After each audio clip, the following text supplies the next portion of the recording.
Hello बच्चों, board परीक्षा में पोटेशियम परमैंगनेट से संबंधित अभिक्रियाओं पर आधारित ये प्रश्न बहुत ही महत्वपूर्ण है। क्या होता है जब अम्लीय पोटेशियम परमैंगनेट की क्रिया निम्नलिखित से होती है? फर्स्ट है ऑक्सैलिक एसिड, सेकंड है अम्लीय फेरस सल्फेट, थर्ड है सल्फर डाइऑक्साइड, फोर्थ है हाइड्रोजन सल्फाइड, फिफ्थ है हाइड्रोजन पेरोक्साइड। तो आइए देखिए इनकी संतुलित समीकरण हम कैसे लिखते हैं।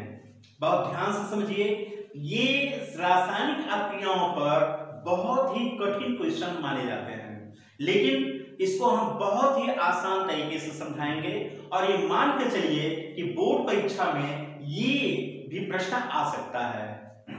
तो पहली बात, ये अम्लीय पोटेशियम परमैंगनेट क्या होता है बच्चों, ये जान लीजिए। कभी कभी अम्लीय पोटेशियम परमैंगनेट न कहकर ये कहेगा पोटेशियम परमैंगनेट की तनु सल्फ्यूरिक अम्ल की उपस्थिति में निम्नलिखित से क्रिया होती है।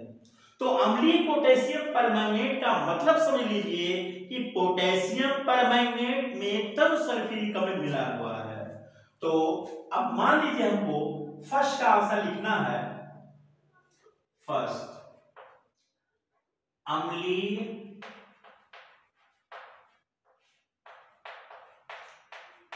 पोटेशियम परमैंगनेट की ऑक्सैलिक अम्ल, ऑक्सैलिक या कभी कभी बच्चों इसको ऑक्सैलिक भी बोलते हैं, चाहे ऑक्सैलिक कहा जाए या ऑक्सैलिक कहा जाए, यही बात है। ऑक्सैलिक अम्ल से क्रिया, तो ये अम्लीय पोटेशियम परमैंगनेट का मतलब हो गया पोटेशियम परमैंगनेट KMnO4 प्लस इसमें तनु सल्फ्यूरिक एसिड H2SO4 ये डाइल्यूट होता है, ये मिला दिया जाए तो बच्चों इसको कहते हैं अम्लीय पोटेशियम परमैंगनेट। और ये क्या बनाता है, कैसे बनता है, ये बहुत ध्यानपूर्वक समझिए बच्चों। यहाँ देखिए KMnO4, पोटेशियम किसी भी यौगिक में रहेगा तो पोटेशियम पर एक धनावेश रहेगा, पोटेशियम पर कितना धनावेश रहेगा, एक धनावेश रहेगा, और ऑक्सीजन पेरोक्साइडों को छोड़कर कहीं भी रहेगा तो प्राय इस पर दो नेगेटिव चार्ज होता है। अब बात आई एमएन की, तो बच्चों एमएन डी ब्लॉक का एलिमेंट है, इसकी जो ऑक्सीडेशन नंबर होती है, वैलेंसी होती है, वेरिएबल होती है, परिवर्ती होती है। तो इसका लेकिन यहां दिमाग में रखेंगे ये जिस ऑक्सीडेशन नंबर में कन्वर्ट होगा वो होता है +2, इसलिए यहां एमएन पर हम दो धनावेश रखेंगे, इस बात को याद रखेंगे। और ये तब सल्फ्यूरिक एसिड होता है तो बच्चों ये हाइड्रोजन धनायन और सल्फेट ऋणायन से मिलकर बना होता है। यदि ये बातें हम दिमाग में रख लिए तो यहाँ क्या बनने वाला है हमको याद करने की जरूरत नहीं पड़ेगी।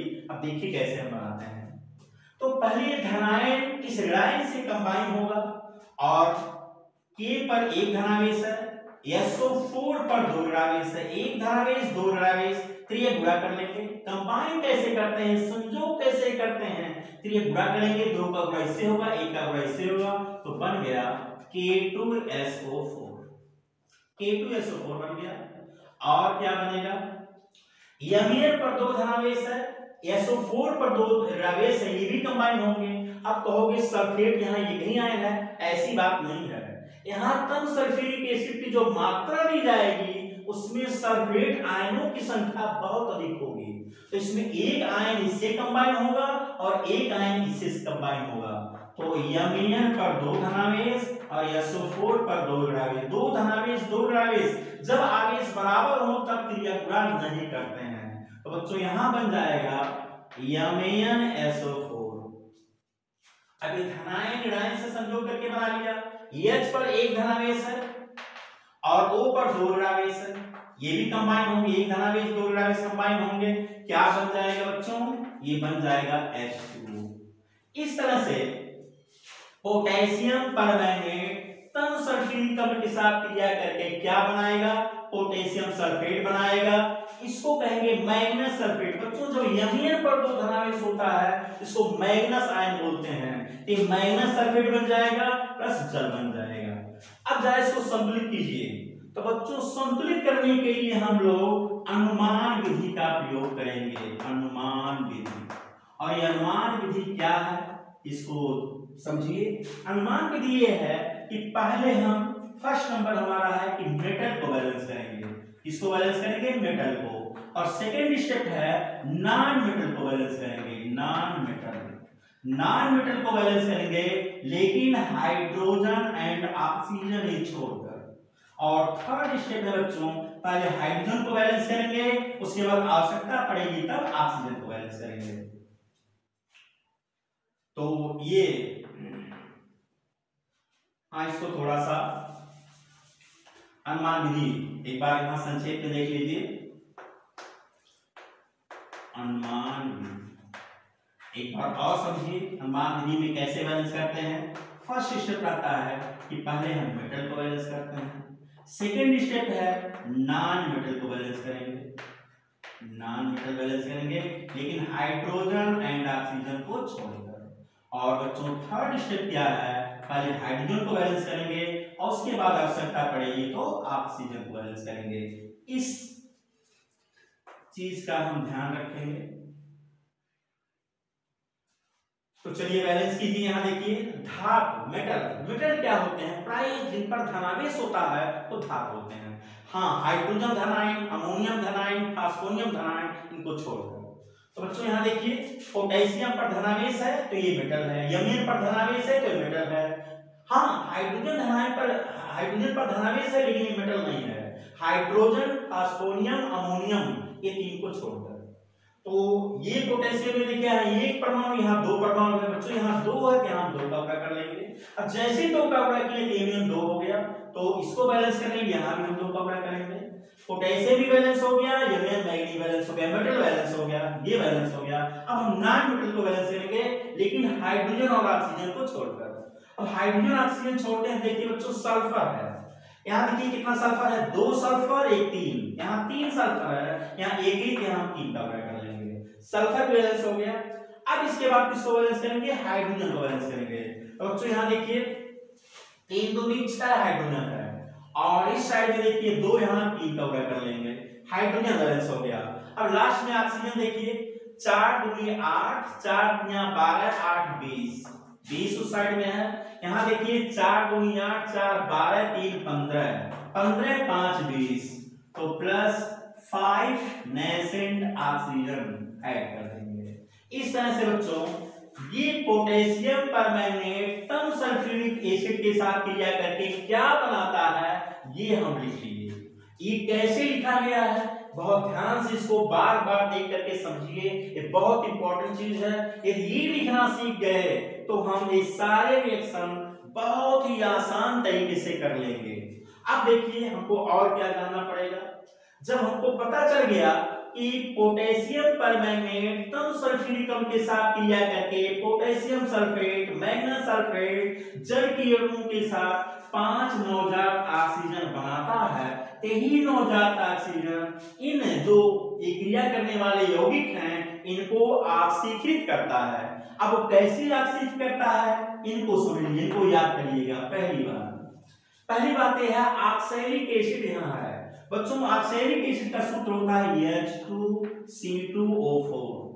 H2C2O4 ये कन्वर्ट हो जाता है कार्बन डाइऑक्साइड में, ये याद रखने वाली चीज है।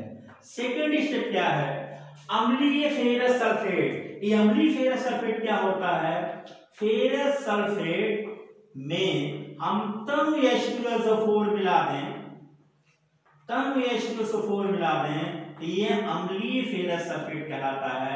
और बच्चों ये कन्वर्ट होता है फेरिक सल्फेट में। इसी तरह से हम एक बात और याद रखेंगे, सल्फर डाइऑक्साइड। बच्चों ये तीसरा सल्फर डाइऑक्साइड इन नमी की उपस्थिति में ये कन्वर्ट हो जाता है सल्फ्यूरिक एसिड में। और चौथी चीज क्या है, चौथी बात देखिए, हाइड्रोजन सल्फाइड है, तो हाइड्रोजन सल्फाइड कन्वर्ट हो जाता है सल्फर में। और पांचवी बात हम दिमाग में रखेंगे, हाइड्रोजन पेरोक्साइड H2O2 ये कन्वर्ट होगा O2। तो बच्चों इस तरह से इस बात को भी दिमाग में रखेंगे, बल्कि इसको याद कर लेंगे कि जब अम्लीय पोटेशियम परमैंगनेट की क्रिया ऑक्सैलिक एसिड से होगी तो CO2 में कन्वर्ट हो जाएगा, अम्लीय फेरस सल्फेट से होगा तो फेरिक सल्फेट में कन्वर्ट होगा, सल्फर डाइऑक्साइड से होगा तो सल्फ्यूरिक एसिड में कन्वर्ट होगा, हाइड्रोजन सल्फाइड से होगा तो सल्फर में कन्वर्ट होगा, और H2O2 मतलब हाइड्रोजन पेरोक्साइड से होगा तो O2 में कन्वर्ट होगा। तो ये समीकरण कैसे लिखा गया है इसको बढ़िया से जान गए और इसको दिमाग में रख लिए हैं। इन पांचों प्रश्नों का या इसी तरह से बहुत सारे प्रश्नों का आंसर लिखना एकदम आसान हो जाएगा। अब देखिए कैसे लिखते हैं, तो यहाँ हेडिंग हम लिख चुके हैं, अम्लीय पोटेशियम परमैंगनेट की ऑक्सैलिक अम्ल से क्रिया। तो एक स्टेप तो हो गया, नवजात ऑक्सीजन मिल गया। अब वो नवजात ऑक्सीजन क्या करेगा, ऑक्सैलिक एसिड को कन्वर्ट करेगा CO2 में। Oxalic acid means H2C2O4। बच्चों ये कार्बनिक अम्ल है, और चाहे इसको हम ऐसे लिखें या COOH सिंगल बॉन्ड COOH, चाहे ऐसे लिखें चाहे ऐसे लिखें, दोनों एक ही चीज है। देखिए H2 दो हाइड्रोजन है, C2 दो कार्बन है, O4 दो चार ऑक्सीजन है। तो बच्चों चाहे ऐसे लिखिए चाहे ऐसे लिखिए, दोनों एक ही बात है।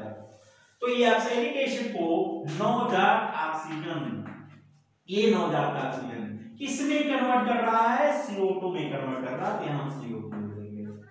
अब बच्चों देखिए इसको बैलेंस करेंगे, तो बैलेंस करने में बताए हैं कि पहले मेटल को बैलेंस करते हैं, इसमें कोई मेटल नहीं है। फिर नॉन मेटल में आएंगे, हाइड्रोजन ऑक्सीजन छोड़कर कार्बन मिल गया, दो कार्बन यहाँ है, यहाँ एक ही कार्बन हो तो यहाँ दो का कर लेंगे, कार्बन बैलेंस हो गया। अब इसके बाद में हम हाइड्रोजन, देखिए हाइड्रोजन इधर नहीं है तो हाइड्रोजन इसके साथ संयोग करके ऐसे पानी बनाएगा, इतना हम कर लेंगे। और इतना करने के बाद अब हाइड्रोजन को बैलेंस करेंगे, देखिए बैलेंस है ही। आप ऑक्सीजन देख लीजिए, 4 ऑक्सीजन 1 5, 2 दूनी 4 1 5, ये संतुलित हो गया। बच्चों दोनों समीकरण संतुलित हो गया। ये संतुलित करने की आंशिक समीकरण विधि है।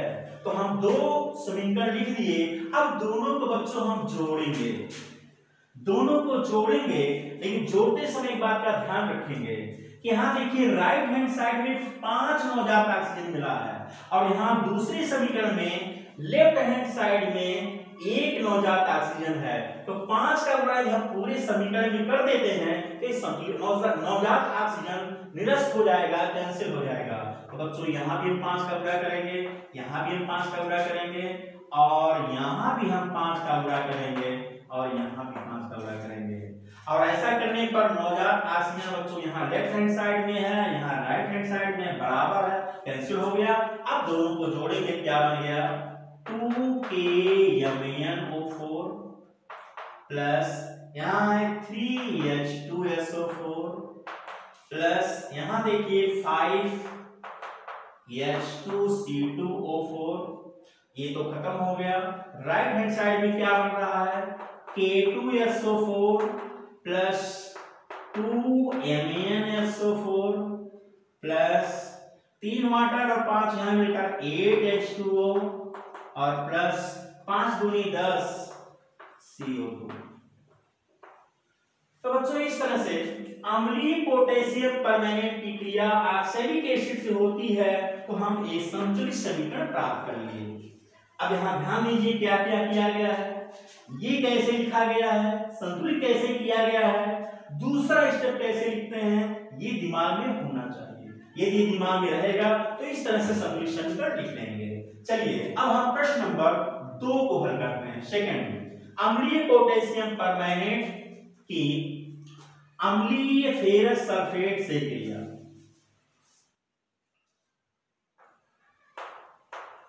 अम्लीय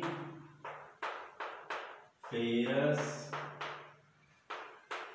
सल्फेट से क्रिया। हाँ बच्चों इसके लिए देखिए ये वाला स्टेप तो ही रहेगा, केवल हम चेंजिंग यहां करेंगे।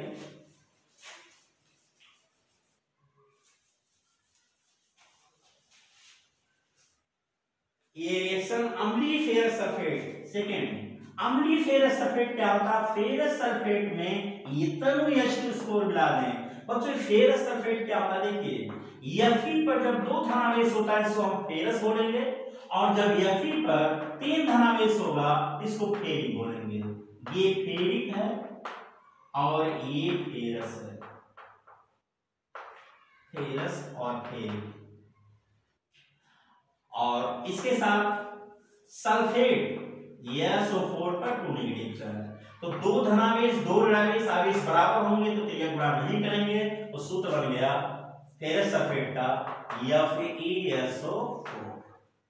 और अम्लीय होता है तो अम्लीय जब कहा जाएगा तो इसके मतलब इसमें H2SO4 मिलाएंगे और ये डाइल्यूट होगा। बच्चों ये अम्लीय फेरस सल्फेट है तो इसको यहां बताएं कि फेरिक सल्फेट में कौन कन्वर्ट करेगा? नवजात ऑक्सीजन। यहां नवजात ऑक्सीजन लिखेंगे, ये इसको कन्वर्ट करेगा फेरिक सल्फेट में। अब फेरिक सल्फेट का सूत्र कैसे बना यहां समझ लीजिए।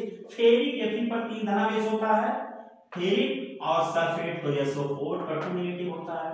3 धनावेश 2 ऋणावेश क्रॉस मल्टीप्लाई करेंगे तो फार्मूला बन गया Fe2SO4 का ट्राइस। बच्चों यहाँ देखिए और क्या बनेगा, यहाँ हाइड्रोजन है तो हाइड्रोजन है तो समझ लीजिए वो नवजात ऑक्सीजन संयोग करके जल बनाएगा, तो प्लस हम H2 लिख लेंगे, प्लस H2 ये हो गया। अब जरा इसको देखिए संतुलित है कि नहीं। पहले मेटल को देखिए, बैलेंस करने का यही तरीका है, पहले मेटल को देखेंगे। Fe2 यहाँ है और इस साइड में Fe1 है, यहाँ 2 कब्जा कर लेंगे, मेटल बैलेंस हो गया। नॉन मेटल में हाइड्रोजन ऑक्सीजन को छोड़कर सल्फर देखिए, 3 सल्फर यहाँ है और यहाँ 1 सल्फर, यहाँ 2 सल्फर, सल्फर बैलेंस है। अब इसके बाद हाइड्रोजन चेक कीजिए, इस साइड में देखिए 2 हाइड्रोजन, यहाँ भी 2 हाइड्रोजन है। लास्ट में आप ऑक्सीजन चेक कीजिए, 4 दूनी 8, 4 12 1 13, 4 12 1 13, सब संतुलित है। इस तरह से 2 संतुलित समीकरण मिल गए। अब दोनों को जोड़ते समय ध्यान देंगे कि यहाँ 5 नवजात ऑक्सीजन है और यहाँ 1 ही है, तो इसको कैंसिल करने के लिए पूरे समीकरण में 5 का गुणा कर देंगे, 5 का यहाँ भी गुणा करेंगे, 5 यहाँ, 5 यहाँ और 5 यहाँ, 5 यहाँ। और ऐसा करने के बाद अब दोनों समीकरणों को जोड़ेंगे, ये हो गया 2KMnO4 प्लस 3H2 और 5 मिल करके हो जाएंगे 8H2SO4 प्लस यहाँ 5 दूनी 10 FeSO4 हो गया।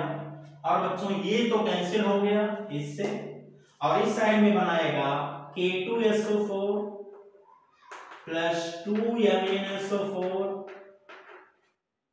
प्लस ये 3H2O और 5 मिलकर के 8 हो जाएगा, 8H2O प्लस 5Fe2SO4 का ट्राइस। इस तरह से जब अम्लीय पोटेशियम परमैंगनेट की क्रिया अम्लीय फेरस सल्फेट से होगी तो ये संतुलित समीकरण प्राप्त होता है। इसको रटने की जरूरत नहीं है, देखिए कितना बड़ा रिएक्शन है, यहाँ 2, यहाँ 8, यहाँ 10, यहाँ 1, यहाँ 2, यहाँ 8, यहाँ 5, तो बच्चों ये रट भी नहीं पाएंगे। और जिस तरह से बताया जा रहा है ऐसे लिखने की कोशिश कीजिए, और यदि बढ़िया से कोशिश करेंगे तो आसानी से आ जाएगा। चलिए अब हम लोग प्रश्न नंबर 3 को सॉल्व करते हैं। तीसरा है अम्लीय पोटेशियम परमैंगनेट की क्रिया सल्फर डाइऑक्साइड से होती है, सल्फर डाइऑक्साइड से होगी, तब कैसे हम समीकरण लिखेंगे बच्चों।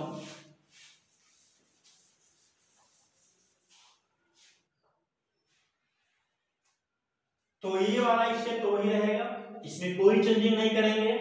5 नवजात ऑक्सीजन बन रहा है, वो नवजात ऑक्सीजन सल्फर डाइऑक्साइड को क्या करेगा, सल्फ्यूरिक एसिड में ऑक्सीकृत करेगा। कैसे करेगा, जब हम अम्लीय पोटेशियम परमैंगनेट के विलयन में सल्फर डाइऑक्साइड गैस प्रवाहित करेंगे, ये सल्फर डाइऑक्साइड गैस जल, देखिए यहाँ जल है, ये जल बन रहा है, जल में घुलकर सल्फ्यूरस बना लेता है, SO2 प्लस H2O। तो बच्चों पहले मिल करके सल्फ्यूरस अम्ल बनाएगा और उस सल्फ्यूरस अम्ल को नवजात ऑक्सीजन सल्फ्यूरिक एसिड H2SO4 में ऑक्सीकृत कर देता है। अब देखिए बैलेंस हो गया, हाइड्रोजन 2 है, यहाँ 2 हो गया, एक गैस 2 3 4 बैलेंस। यानी SO2 जल में पहले घुलेगा, बन गया H2SO3। ये H2SO3 इस सल्फ्यूरस अम्ल होता है, इस सल्फ्यूरस अम्ल को नवजात ऑक्सीजन कन्वर्ट कर देगा, ऑक्सीकृत कर देगा H2SO4 में। अब क्या करेंगे, जब ये हो गया तो अब दोनों समीकरणों को जोड़िए, लेकिन नवजात ऑक्सीजन को निरस्त करते हुए, कैंसिल करते हुए, वहां 5 है, पूरे समीकरण में 5 का गुणा कर दीजिए।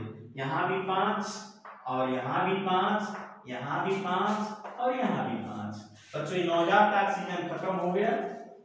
अब जोड़िए, यहाँ है 2KMnO4 प्लस यहाँ 3H2SO4 है, और यहाँ बच्चों 5 है, इसको उधर ट्रांसफर कर दीजिए। तो बस ये जब इधर ट्रांसफर होगा तो 3 घट जाएगा, 2H2SO4 यहाँ बच जाएगा।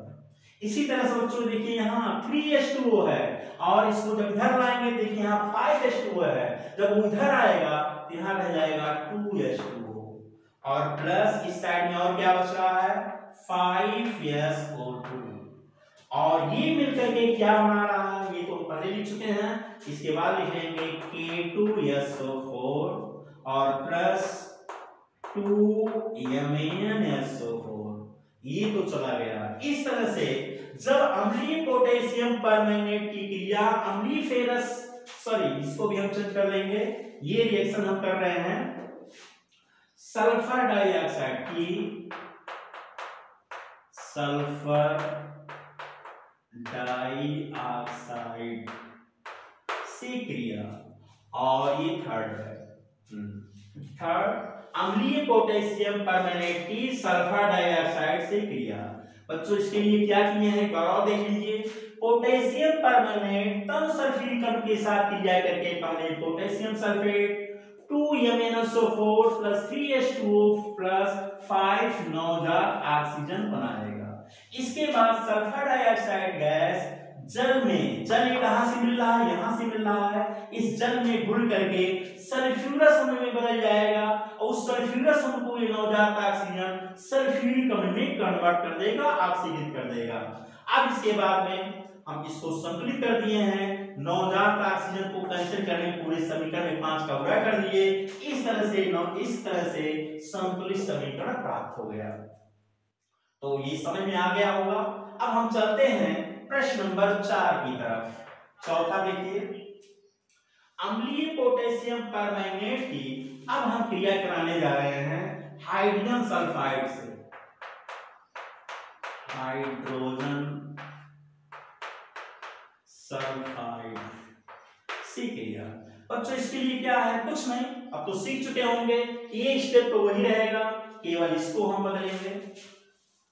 और कैसे बदलेंगे, क्या करेंगे, यहाँ पहले से दिमाग में रख लीजिए, हाइड्रोजन सल्फाइड से क्रिया होने जा रही है, हाइड्रोजन सल्फाइड H2S, तो ये दिमाग में होना चाहिए सल्फर में कन्वर्ट होगा, यानी हम लिखेंगे H2S, H2S को ये नवजात ऑक्सीजन कहां से आ रहा है, यहां से आ रहा है, ये नवजात ऑक्सीजन किसमें बदलेगा, H2S को सल्फर में बदल देगा। और बच्चों यहाँ जो हाइड्रोजन है तो ऑक्सीजन के साथ संयोग करके जल तो बनाएगा ही बनाएगा। अब देखिए बैलेंस है कि नहीं है, एकदम बैलेंस है, एक गैस है, एक गैस है, 2 बैलेंस है। नवजात ऑक्सीजन को हमको कैंसिल करना है क्योंकि हम जोड़ने जा रहे हैं, 5 है, तो पूरे समीकरण में 5 का गुणा कर दीजिए, 5 5 5 5 और यस को ऐसा लिखिए कि अंतर लगे, और बच्चों यहाँ भी 5 कर देंगे। आप जोड़ेंगे तो कैंसिल हो जाएगा, तो बन गया 2KMnO4 plus 3H2SO4 plus 5H2S, ये तो खत्म हो गया। और इधर बच्चों बनेगा K2SO4 plus 2MnSO4 2MnSO4 plus 3H2O और 5 मिलकर के 8H2O प्लस 5S। इस तरह से अम्लीय पोटेशियम परमैंगनेट की जब हाइड्रोजन सल्फाइड से क्रिया होगी तो ये संतुलित समीकरण प्राप्त होता है। तो बच्चों अब हम लोग चलते हैं क्वेश्चन नंबर 5 की तरफ। अम्लीय पोटेशियम परमैंगनेट की हाइड्रोजन पेरोक्साइड से क्रिया, हाइड्रोजन पेरोक्साइड से क्रिया, जैसा कि हम बता चुके हैं पहला स्टेप तो वही रहेगा, सेकंड को यहां हम चेंज करेंगे और जब हाइड्रोजन पेरोक्साइड लिया जाएगा तो हमारे दिमाग में होना चाहिए कि हाइड्रोजन पेरोक्साइड किसमें कन्वर्ट होता है, O2 में। हाइड्रोजन पेरोक्साइड H2O2 को नवजात ऑक्सीजन क्या करता है, किसमें कन्वर्ट, नवजात ऑक्सीजन ये है किसमें कन्वर्ट करेगा, O2 में कन्वर्ट करेगा बच्चों। और चूंकि हाइड्रोजन यहाँ है इससे कंबाइन होकर के जल तो बनना ही बनना है, ये ऐसे लिख लेंगे। अब जरा देखिए बैलेंस है कि नहीं है, हाइड्रोजन यहाँ 2 है, यहाँ 2 है, ऑक्सीजन 2 1 3 2 1 3 संतुलित है। अब इसको जोड़ेंगे, जोड़ते समय क्या करेंगे, 5 नवजात ऑक्सीजन वहां है सो कैंसिल कर देंगे, पूरे समीकरण में 5 का गुणा कर देंगे और ऐसा करने पर नवजात ऑक्सीजन कैंसिल हो गया। अब इसको जोड़िए, ये हो गया 2KMnO4 plus 3H2SO4 plus 5H2O2, ये तो खत्म हो गया। और इस साइड क्या बन रहा है, K2SO4 plus 2MnSO4 plus 3H2O और 5 है मिलकर के 8H2O लिख लेंगे और प्लस 5O2। इस तरह बच्चों जब अम्लीय पोटेशियम परमैंगनेट की हाइड्रोजन पेरोक्साइड से क्रिया होगी तो ये संतुलित समीकरण प्राप्त होता है। वीडियो को बार बार देख करके ध्यान पूर्वक समझिए ताकि बोर्ड परीक्षा में यदि ये प्रश्न आवे तो वहां कोई गलती ना हो। धन्यवाद।